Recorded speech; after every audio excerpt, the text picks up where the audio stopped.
Today we have our second annual Edible Book Festival at Hornbeck Library. This is an international celebration. It takes place mostly at libraries and universities because it's about celebrating reading and creativity and eating and punning.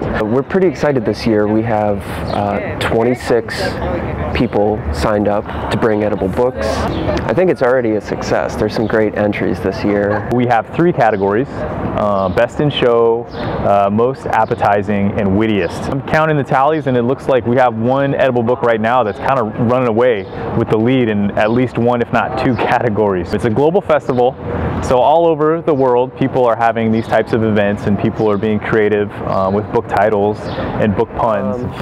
Wordplay is a wonderful thing. It's nice to keep your mind sharp by tinkering with words. This is definitely one way to do it. I'd say that this event is unique at Maryland because it's happening just for the second time. When I became a librarian here, I was really surprised it wasn't happening. It obviously gives people a lot of pleasure.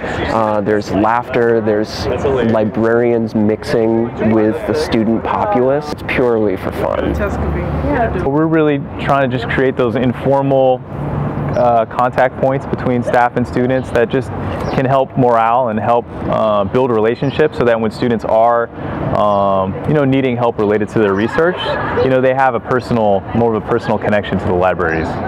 Just to have a little visual magnet where you see people gathered around tables laughing, it'll bring some people this way who don't normally come this way.